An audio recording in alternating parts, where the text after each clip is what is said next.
Okay, hi everyone who is live or watching this on replay. Today we're going to dive into how anxiety impacts our sleep and how to get anxiety-free sleep. It's our last day of crush anxiety-induced procrastination, and this is our final bonus day. So hope you guys have gotten a lot of value out of this week. We're going to dive into something that's super, super important to our mental health and plays a large role in actually how we relate to and feel anxiety in our day-to-day life. So sleep is obviously foundational to our well-being. It affects everything from our mood to our ability to think clearly and perform at our best. And anxiety, unfortunately, can create a vicious cycle of sleep and making it difficult to get the rest that we need, which in turn creates more anxiety. So we're going to talk about that over the next 30 minutes or so and explore how this cycle works, why breaking this cycle is really essential for your overall health, and practical strategies you can start to use tonight to achieve anxiety-free sleep. So we're going to dive in. First of all, before we do get into the nitty-gritty, can you let me know if you've been watching this week, either live or in replay, if you've gotten value? Thumbs up, heart the video, all of that's great. If you have gotten value this week, I would love, love, love, and appreciate a testimonial from you. It really helps others get a sense of what to expect out of these trainings, and that in turn helps them to take initiative, carve out the time for self-reflection, and to take the next step in helping with their anxiety. All right, I see Jensen on. All right, awesome. Hi, Jensen. Good to see you. Hope you're having a good day. Who else do we see on? I see Noreen on and Kathy on. Fantastic. All right. Oh, hold on. Okay. So hopefully you guys can still hear me. I got a little weird notice on our live stream. So I'm going to keep on going and let me know, thumbs up if you can hear and see me and everything's going as expected. Okay, so just a quick reminder, replays are coming down today. Make sure to catch any of the days that you missed and let me know if you can't find a day and I'll make sure to get that to you. All right, so let's dive in. So to understand how anxiety disrupts our sleep, it's really important to first get the basics of how sleep actually works. So this infographic comes from verywellhealth.com. This is nothing groundbreaking, but it's important for us to kind of understand how anxiety gets in the way of this. So our sleep is usually divided into cycles, primarily REM sleep or non-REM sleep. REM is rapid eye movement. And each one of these stages plays a vital role in our physical restoration and our mental processing. So during these stages, our bodies repair muscles, it consolidates our memories, and it regulates our emotions. So whenever sleep is disrupted, whether it's through anxiety or other factors, it throws off this kind of delicate balance. And when that happens enough, it leads to cognitive issues like difficulty concentrating, mood swings, increased stress. And where anxiety comes into play is when we're anxious, it's really challenging for the body to actually fully relax and enter these deeper stages of sleep. So anxiety often actually keeps us in the lighter stages of sleep, where we're more easily disturbed and don't get the full restorative benefits of these deeper stages. So, in addition, anxiety can also disrupt the balance between non-REM and REM sleep, and that leads to what we call fragmented sleep, and it actually prevents our brains from properly processing emotions and stress. So this in turn then kind of gets into this vicious sleep cycle because anxiety triggers our fight or flight response, which is a mechanism designed to protect us from actual threat. So when this response is activated, our body releases stress hormones, it releases cortisol and adrenaline. That in turn increases our heart rate, it elevates our blood pressure, it heightens awareness. And keep in mind that this response is helpful in short bursts when you're dealing with a real threat. It becomes problematic when it's triggered at bedtime and you're responding to a perceived threat like a meeting the next morning or having to travel somewhere where it's subjectively not actually threatening you in the moment. So that makes it difficult to relax and fall asleep. So for anyone who's just joining us at on the final day, the things that we talked about all week was had to a lot to do with perceived threat and perceived danger. So the way that this vicious cycle begins then is that anxiety obviously makes it harder to fall asleep. It leads to restless nights, poor quality sleep, and when we don't get enough restful sleep, our bodies actually can't regulate these stress hormones, which actually leave us more susceptible to anxiety the next day. And this heightened anxiety then makes it even more challenging to sleep the following night, and then the cycle continues. So, let me know if you have experienced this before, if you have trouble sleeping, if anxiety is involved somewhere in the realm of sleep, and if this resonates for you, just, thumbs up, heart, let me know where you're at with this or drop a comment. What's your most difficult or challenging thing around sleep when it comes to anxiety?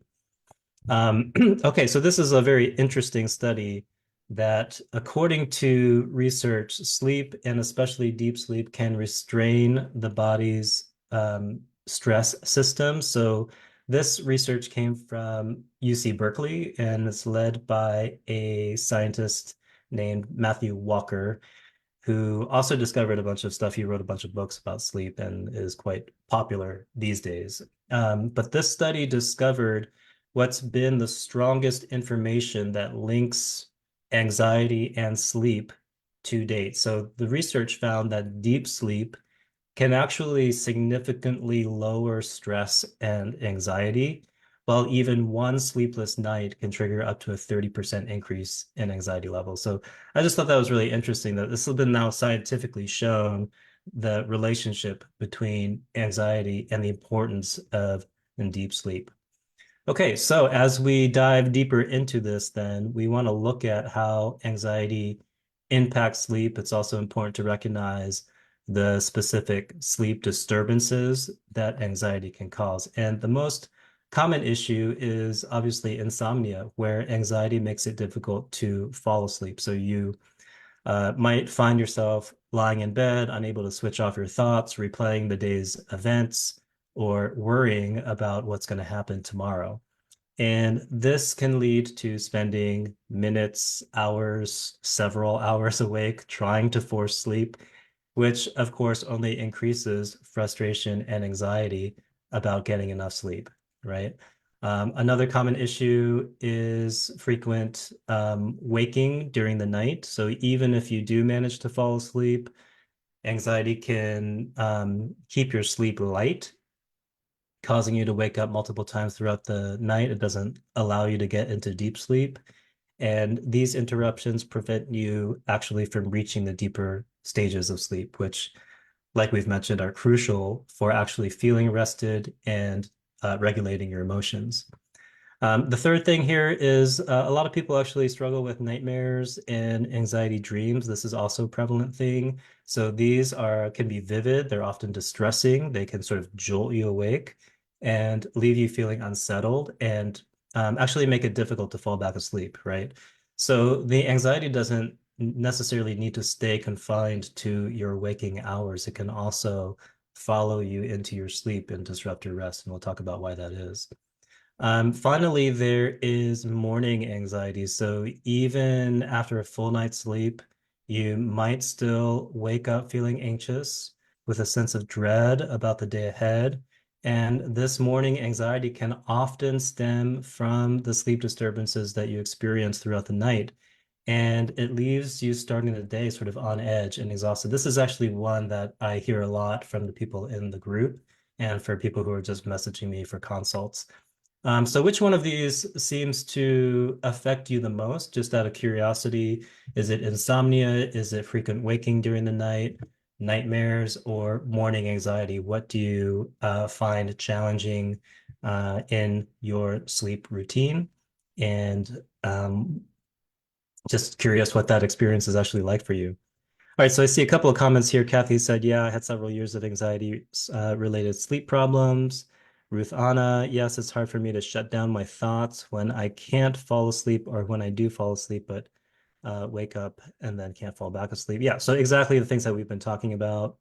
Yep, Jensen, right now, morning anxiety, usually insomnia. Yeah, Kathy's saying insomnia. Okay, so these are very common patterns um, of sleep-related issues, anxiety-related sleep issues that a lot of people have. So let us just take a brief moment to talk about the importance of good sleep. This is like a kind of common sense. We think of it as a no-brainer thing.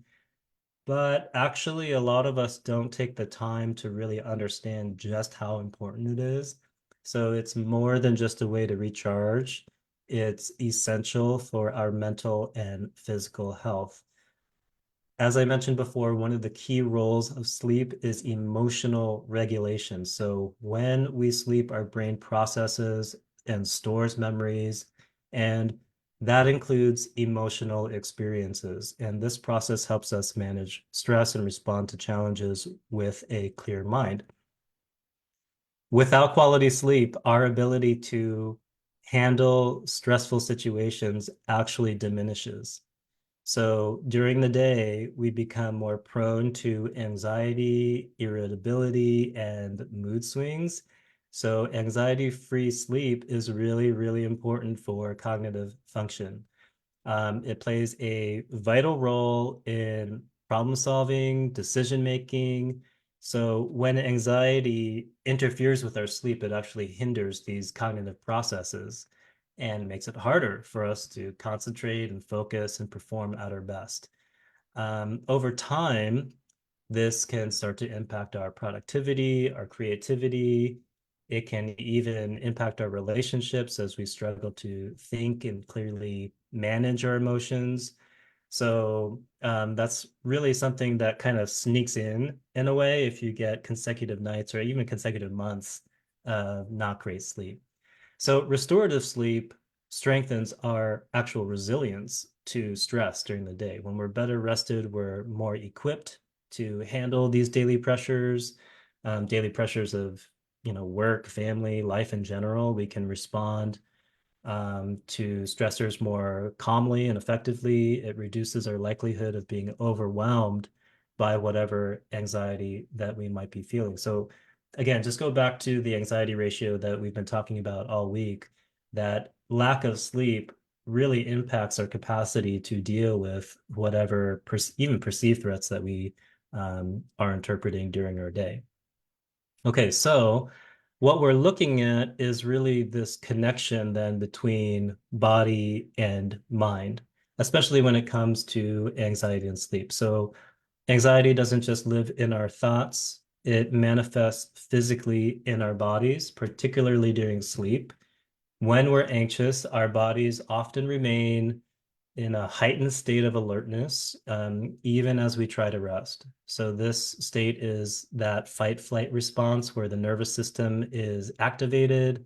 You have increased heart rate, rapid breathing, muscle tension. So, we actually need to get that nervous system switched back to your rest state in order to really get a good night's sleep. So, these physical symptoms, if that's not happening, can be incredibly difficult to relax into sleep. So just think about it, right? Like we've probably all experienced this. If your heart's racing, if your muscles are tense, if your mind is racing, it's really hard to drift off into a restful state. So even if you do fall asleep, this physical tension can prevent you from reaching those deeper stages of sleep that are actually necessary for true rest. So the mind-body connection goes both ways. So just as anxiety can cause physical symptoms that disrupt sleep, poor sleep can also exacerbate anxiety. So this creates a kind of loop where each of them feeds into each other. So we don't get enough sleep, our bodies produce more stress hormone like cortisol that heightens our anxiety levels, and then that further disrupts our ability to relax. Okay, you see how this is happening? So we want to kind of break this vicious anxiety related sleep cycle. Well, how do we do that? Okay, so this is where we get into the good stuff here.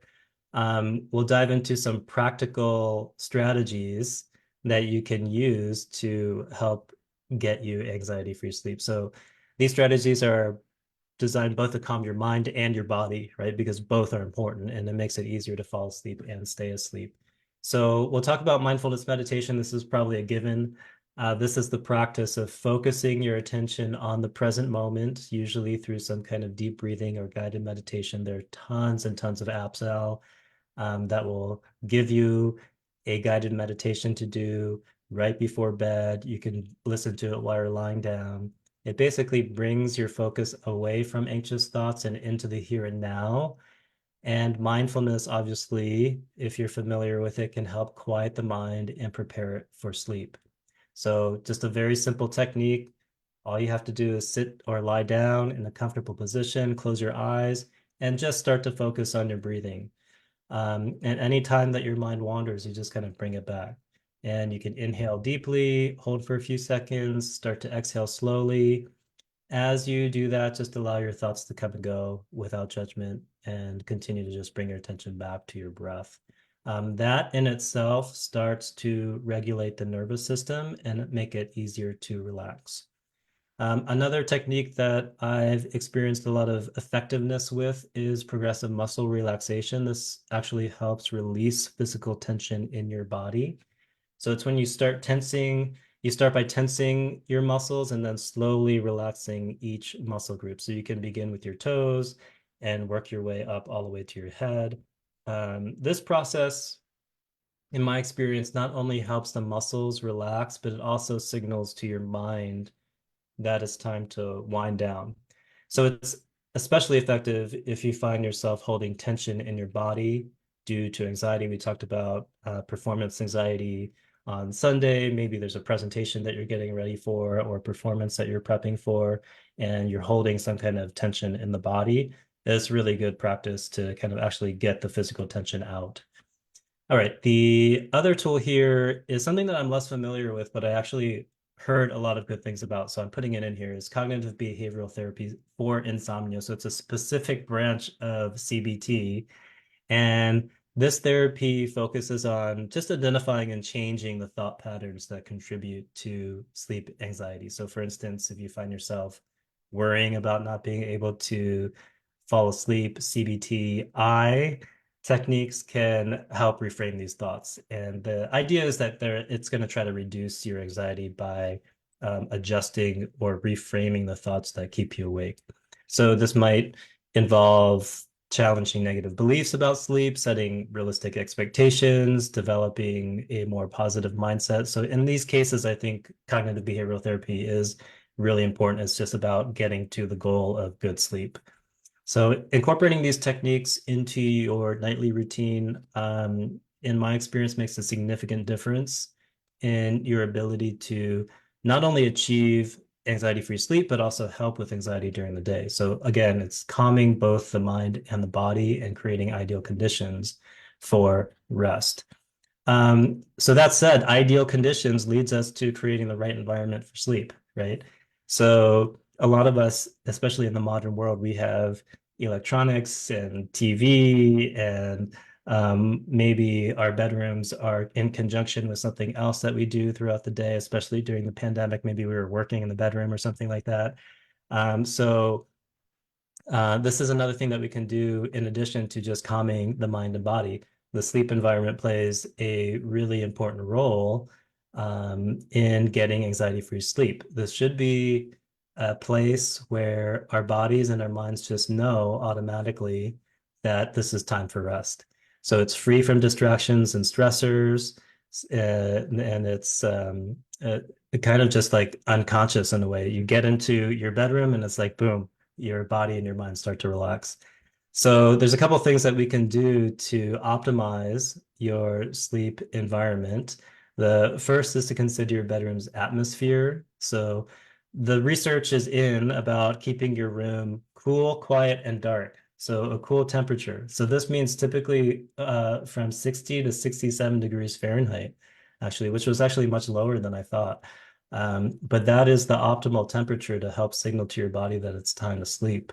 And also, darkness is crucial for promoting the production of melatonin, which is the hormone that helps regulate sleep.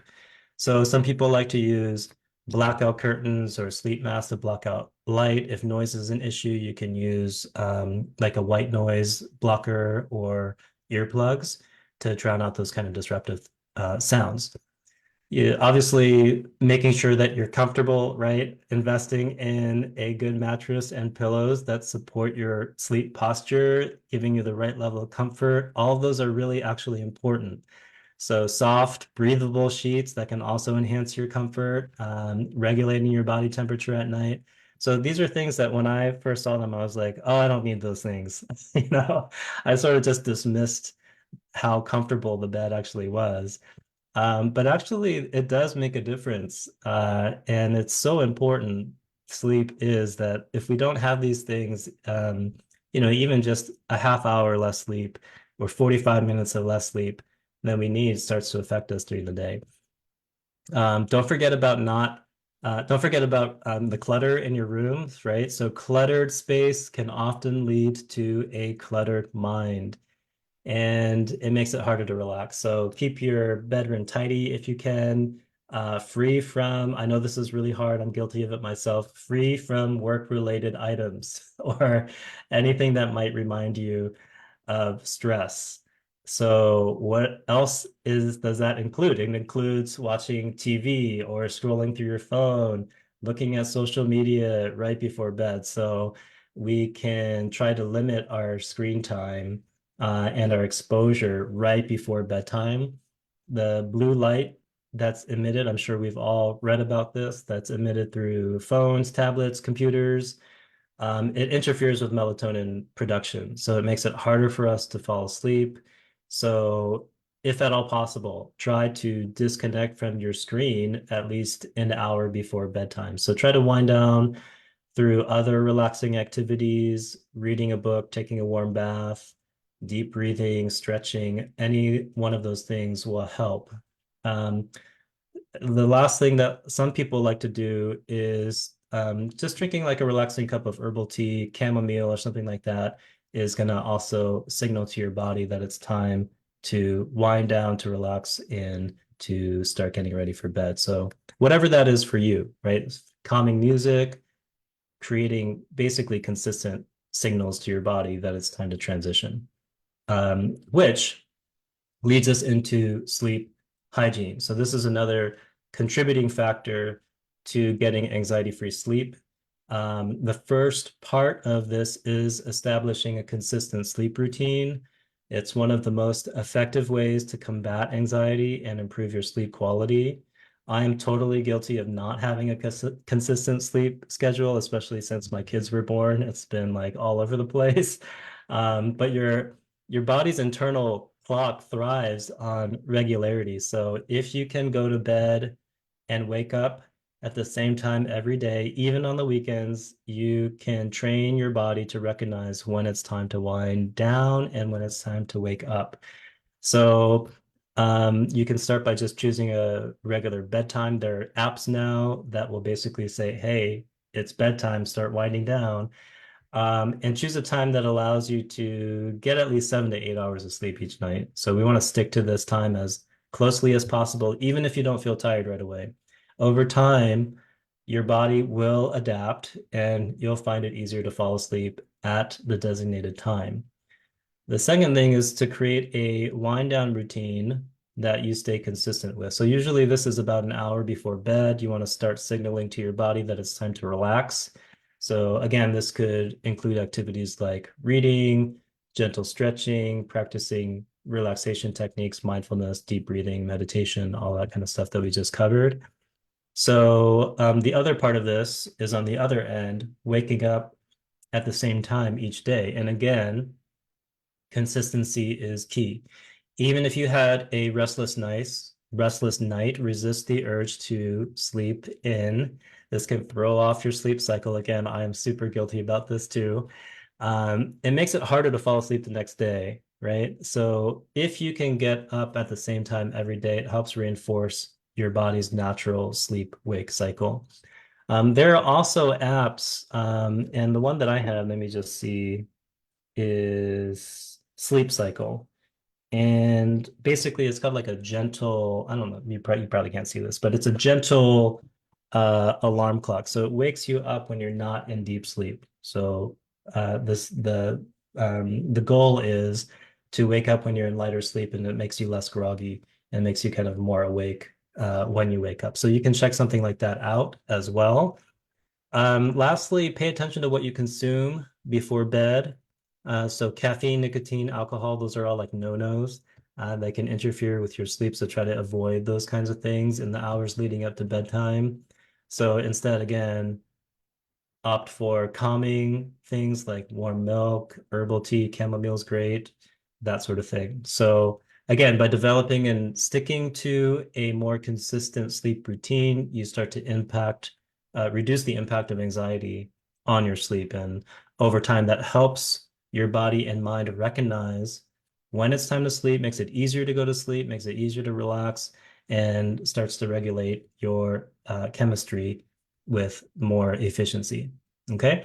So that's easier said than done, right? Because what happens is that when we try to go to sleep, we have all of this stuff going on. So we can do these routines, but then there's also some additional things that we can do to offload the worry that kind of crops up as we're doing these things. So one of the most common challenges that we deal with um, when it comes to anxiety at bedtime is these racing thoughts, right? This is probably the biggest thing is that there's worries that keep looping in your mind just as you're trying to fall asleep.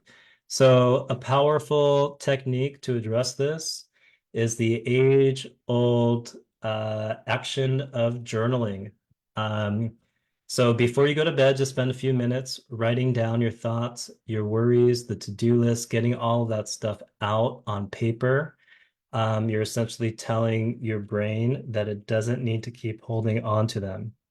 So this creates a sense of relief. It can create a sense of a clear mind, and that obviously makes it easier to drift off to sleep. So you can make it a practice, and it doesn't have to be a long time. It could just be 5 or 10 minutes to just like jot down all the things that you have going on. It's sort of like a brain dump, so that your brain doesn't have to hang on to it during the night.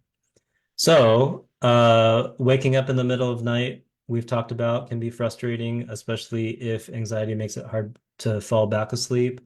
If that happens, there's a lot of breathing techniques that are super helpful. I'm not going to go over them, all of them here, but you can just Google them. There's lots of videos and guided meditations for all of these breathing techniques. The 4-7-8 breathing technique is one of the most popular. So you just inhale through your nose for a count of 4. You hold your breath for a count of 7, and then you exhale completely through your mouth for a count of 8. So you do that cycle 3 to 4 times, and that will calm the nervous system and bring your focus back to the present moment, makes it easier to return to sleep and easier for you to relax. If your mind is still active, and this could be really at any time during your sleep routine, if your mind is still active, you can try visualization. So this is where I think these sort of things are super helpful. So there are guided meditations, guided visualizations that you can do to help you fall asleep. You just most of these meditations will guide you to visualize a peaceful scene like a beach or a forest. It'll immerse you in the details, like what you see, what you hear, what you feel. And this will shift your focus away from anxiety and back toward relaxation. So there's plenty of, again, guided meditations out there for all of these things. So let me know which one of these, out of all of the things that we've covered, have you tried? What have you found helpful? What haven't you tried? This is all good for people who are on watching this live or on replay. What actually has helped so that other people can try it and see for themselves? So we're going to wrap up in a couple of minutes here. But again, just a reminder to focus on this long-term goal is actually building a kind of sleep resilience. So that means developing habits and practices. It's not only going to help you sleep better, it's going to strengthen your ability to manage anxiety, to work on that bottom half of the anxiety ratio, which is your capacity to deal with what comes up in your life and the stressors in your life. Um, the goal is to maintain healthy sleep patterns over time, right? So first, we just need to adopt this kind of holistic approach to sleep. Sleep doesn't exist in isolation. It's very deeply connected to your overall lifestyle. So look at if you're not getting good sleep, what's happening on the holistic level? Are you getting regular physical activity? Are you eating a balanced diet? Are you managing stress throughout the day? These are all contributing factors to an anxiety-free night of sleep. So even little small changes, even just incorporating a little bit of movement into your day or eating foods that support sleep, that can actually have a significant impact over time. So you don't have to do like this huge overhaul of your sleep cycle. Just try to introduce a couple of these things in small doses. Um, Again, we covered like sleep routine, sleep consistency, how important having that schedule is. So try to establish these daily rituals that actually start to signal to your mind. And it's kind of crazy how this happens because it really is when your mind and your body gets used to something, you hit the bed and it's just like boom. There's nothing else happening. It's just a clear signal to your body and your mind it's time to sleep, and then you're out. So that is it for me. Let me know if you have any questions about all of this. I'm going to see if there's any questions or comments in the feed right now. And we'll do a quick refresher. Um, just going to check what else that if I missed anything. Yeah, I think that's it. I mean, the last thing is if you are having trouble with sleep and anxiety, if you're having trouble with worrisome thoughts before you go to sleep, just reach out to the community, reach out to the group. I'm sure that they're not alone. I'm not the only one with these techniques and these strategies. So there are probably a ton of other techniques, strategies, meditations, these sort of things that people have done that they found helpful. So we can definitely crowdsource from the group to help us all get some more anxiety-free sleep. Okay. So that wraps up today's session. Thanks, everyone. Do this just for me. I don't know too much. Give me